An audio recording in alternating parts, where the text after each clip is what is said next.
नमस्कार दोस्तों, JDS competition में आपका स्वागत है। आज एक नई इशू के साथ जिसमें प्रधानमंत्री की सुरक्षा को लेकर एक बहुत बड़ा बहस पूरे भारत में छिड़ा हुआ है और वो घटना है 5 जनवरी की। प्रधानमंत्री जब पंजाब के दौरे पे गए थे तो वहां पर कुछ प्रदर्शनकारियों ने उनका रास्ता रोक लिया था, जाम में फंस गए थे। अब वो उनकी सुरक्षा में वो इत्तेफाक था या साजिश था, इस पर पूरा विश्लेषण करेंगे। पहले हम पूरा घटनाक्रम देखते हैं कि घटनाक्रम क्या था। प्रधानमंत्री 5 जनवरी को दिल्ली से जाते हैं पंजाब, भटिंडा, वहां पंजाब में भटिंडा जिला है, वहां से उन्हें हुसैनीवाला जाना था। हुसैनीवाला के बाद फिरोजपुर जाना था। लेकिन भटिंडा से, क्योंकि वहां पे बारिश हो रही थी उस समय, भटिंडा से बाई एयर उन्हें जाना था। यहां से दिल्ली से भी प्लेन से ही गए थे। भटिंडा से हेलीकॉप्टर से जाना था, MI-17 हेलीकॉप्टर से जाना था उन्हें, लेकिन बारिश की वजह से उन्हें बाई रोड जाना पड़ा। बाई रोड जब जाना पड़ा तो वहीं बीच में ही एक फ्लाईओवर पर उन्हें कुछ प्रदर्शनकारियों ने उनका रास्ता ब्लॉक कर दिया। ये पूरा घटनाक्रम है। अब पहले हम ये देखते हैं कि प्राइम मिनिस्टर की जो सुरक्षा होती है उसके बाद तब इस विश्लेषण पर चलेंगे। प्राइम मिनिस्टर की जो सुरक्षा होती है वो सबसे पहले उसकी जिम्मेदारी किस पे होती है? सबसे पहली जिम्मेदारी जो इनर सर्किल है, ये देखिए आप बना हुआ है, प्राइम मिनिस्टर सेंटर में है। सबसे इनर सर्किल में SPG होती है, जिसका फुल फॉर्म है स्पेशल प्रोटेक्शन गार्ड, और इसकी स्थापना हुई थी 1986 में, जब प्रधानमंत्री इंदिरा गांधी की हत्या उनकी पद पर रहते ही हो गई थी। उसी के बाद से उनके पुत्र राजीव गांधी ने SPG की स्थापना किया था प्रधानमंत्री की सुरक्षा को लेकर। प्रधानमंत्री की सुरक्षा, राष्ट्रपति की सुरक्षा, और जो पूर्व प्रधानमंत्री हैं उनको भी 5 वर्ष तक सुरक्षा SPG के द्वारा दी जाती है। ये भारत के एक बेहतरीन कमांडो होते हैं जो कि मिलिट्री और पैरामिलिट्री से लिए जाते हैं। ये डायरेक्ट रिक्रूट नहीं हुआ करते और चीते जैसी फुर्ती इनकी रहती है। और इनके पूरे बॉडी में 3 इनके पास गन होती है। पूरे बॉडी में बुलेट प्रूफ जैकेट पहने होते हैं, एक काले रंग का चश्मा भी लगाए थे, एक विशेष प्रकार का जूता भी पहने रहते हैं कि कहीं स्लिप भी नहीं करता है, और चश्मा भी एक अलग क्वालिटी का इनका होता है। इनका पूरा ड्रेस कोड जो है एक विशेष प्रकार का होता है, ये आप जान लिए। और इनके पास जो एक गन होती है INF 2000 एसाल्ट राइफल है, बेल्जियम की निर्मित है। वो लगभग 1 मिनट में 900 राउंड गोली चलाती है, और पूरी जिम्मेदारी, और 3 गन इनके पास होती है, ये भी जान लीजिए आप। और पूरी जिम्मेदारी प्रधानमंत्री की सिक्योरिटी की इन्हीं की रहती है। और इनका एक ब्लू बुक है जिसके प्रोटोकॉल का पूरा पालन करते हैं। और इनका जो सीनियर अधिकारी, एक कंट्रोल रूम होता और एक IPS अधिकारी होता, उससे पूरा एक गवर्न होते हैं। हेडफोन भी कान में लगाए रहते हैं, सभी से अपनी बातचीत या ऑर्डर लेते रहते हैं। ये पूरा होगा SPG के बारे में जानकारी आपकी। और SPG के बारे में बताने के लिए कुछ नहीं है, लेकिन अब आप सेकंड पे आप जाइए। सेकंड पे जो सेकंड लेयर सिक्योरिटी है वो मिलिट्री एंड पैरामिलिट्री की होती है। फिर थर्ड लेयर पे, थर्ड लेयर की जो सिक्योरिटी होती है वो सिविल पुलिस की होती है। जिस राज्य में प्रधानमंत्री जाते हैं उस राज्य की सिक्योरिटी होती है। ठीक, यहां तक पूरा आपको समझ में आ गया हो कि 3 लेयर की सिक्योरिटी होती है। अब पंजाब गए तो पंजाब के DGP को पूरी सूचना मिली, वहां के CM को जो चरणजीत सिंह चन्नी है उनको भी पूरी सूचना मिली। अब उनकी ये जिम्मेदारी थी कि पूरे रास्ते को क्लियर कराना, सब कुछ देखना, प्रधानमंत्री सही पहुंच गए कि नहीं पहुंचे, ये सारी जिम्मेदारी वहां के DGP और मुख्य सचिव की रहती है, यानी मुख्यमंत्री की भी रहती है। तो पूरा रास्ता इन लोगों ने क्लियर, मतलब अपनी तरफ से कह रहे हैं हमने क्लियर कराया था। जब ये बाई एयर से जब कैंसिल हुआ इनका प्रोग्राम, तो उस बाई रोड से इनका जाना तय हुआ। तो DGP को भाई क्लियरेंस देना था कि भाई रूट क्लियर है कि नहीं। DGP ने कहा, अपना देखा वाला, कहा कि हाँ क्लियर है। अब अचानक प्रदर्शनकारी यहां पे फ्लाईओवर पे आ जाते हैं। जब इन दो भटिंडा हुसैनी वाले के बीच में जा रहे होते हैं, अचानक प्रदर्शनकारी बीच में आ जाते हैं। यहां पर ये देखिए, पूरा मैंने जूम करके मैं बना दिया है समझने के लिए। यहां पर आ जाते हैं। अब एक और पॉइंट मैं बता दूं, इंटेलिजेंस।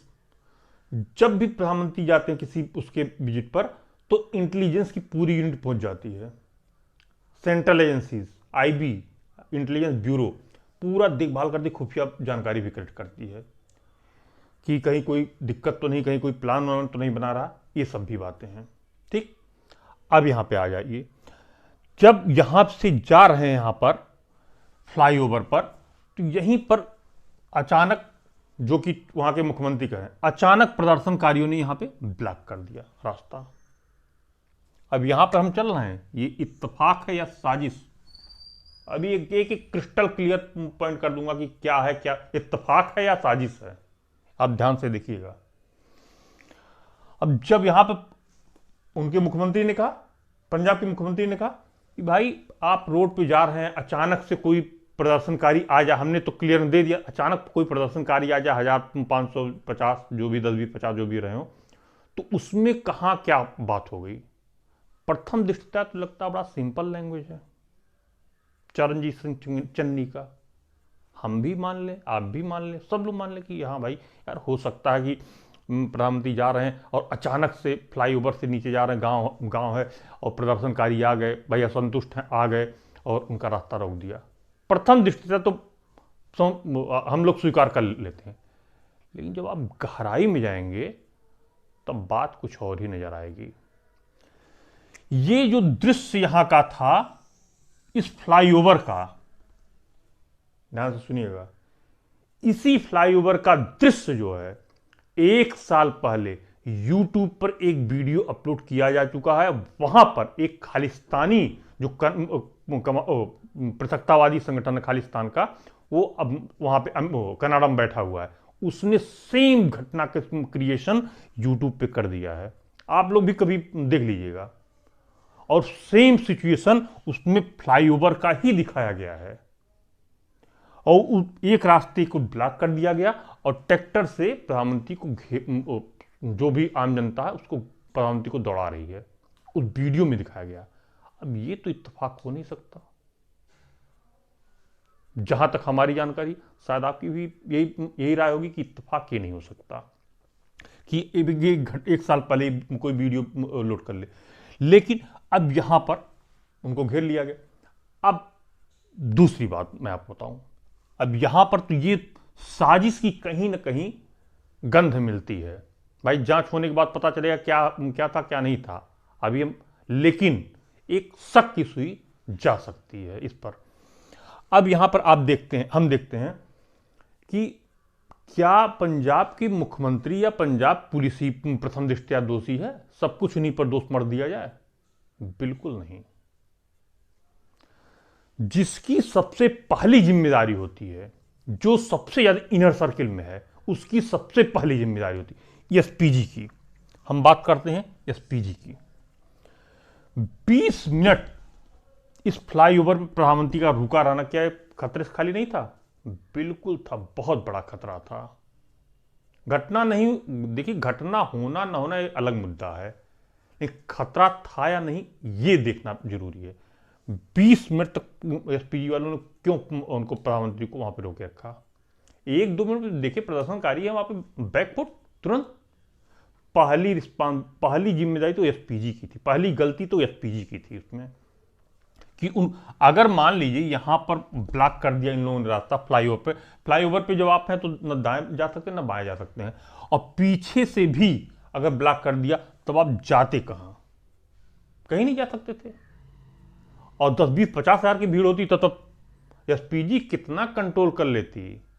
बिल्कुल एसपीजी हमारे यहाँ वेल इक्विप्ड है, सब कुछ है, ज्यादा 15 से 20 मिनट रोक सकती थी।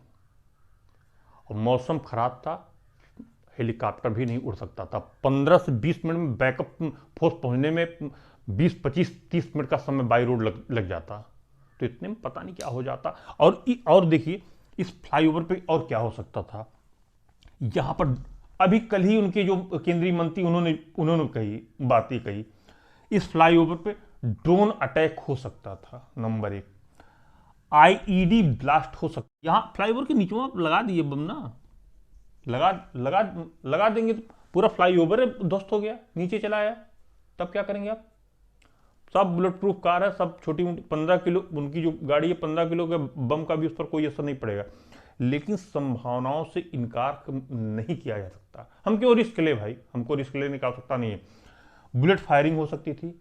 आप बुलेट फायरिंग में एसपीजी को तो आप बीट कर ही नहीं, कोई सामान आतंकवादी कोई भी बीट नहीं कर सकता। वो तो 1 मिनट में 900 राउंड फायरिंग करते तो पता नहीं कितने मार देते, उसमें कोई दो राय नहीं। एक छोटा सा पटाखा अगर फूट गया होता वहां पर तो एसपीजी वाले इतने छेद कर देते शरीर में कि गिनते गिनते उनकी पीढ़ियां बूढ़ी हो जाती। ये आप जान लीजिए, इतनी फुर्ती। हमको अपने एसपीजी पे पूरा भरोसा है, प्रधानमंत्री को भी भरोसा, पूरे देश को भरोसा है।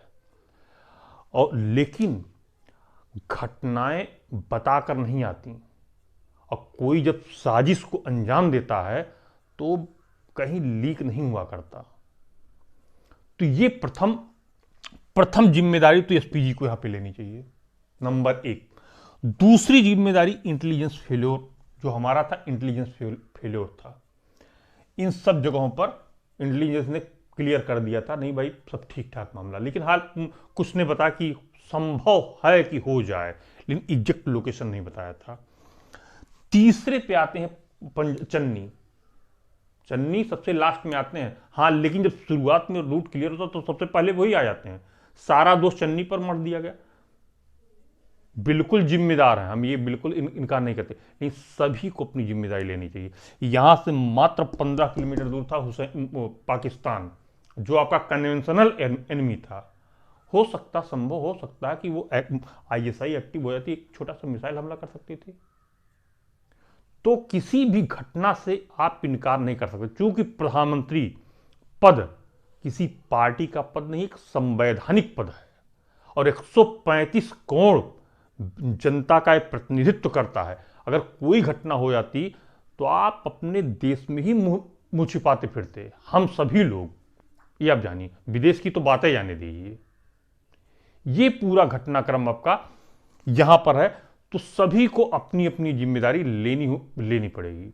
और उसके बाद जब प्रधानमंत्री ने जो स्टेटमेंट दिया कि हम बठिंडा से जिंदा वापस लौट आए, अपने मुख्यमंत्री को थैंक्स करना, तो ये बहुत बड़ा स्टेटमेंट, छोटा स्टेटमेंट नहीं। फिलहाल ऐसे हार्ड स्टेटमेंट से बचने की आवश्यकता है, क्योंकि आपको पूरी दुनिया देख रही है, खाली आप इंडिया तक सीमित नहीं है, पूरी दुनिया। तो मैसेज थोड़ा सा निगेटिव जा सकता है। फिलहाल जो भी ये घटनाक्रम हुआ, सिक्योरिटी लैप्सेस हुए हैं, इसको स्वीकार करना चाहिए। और इसमें किसी एक एजेंसी का या किसी एक व्यक्ति को दोष देना ठीक नहीं है। सभी की अपनी अपनी भूमिका थी और सभी कहीं ना कहीं फेल थे, ये आप जानिए। तीनों कहीं ना कहीं फेल थे। तो जो भी बात सामने है, जो भी विश्लेषण है, वो आपके सामने है। आप खुद तय कर लें क्या सत्य है क्या असत्य है। आज का लेक्चर बस इतना ही। नमस्कार, धन्यवाद।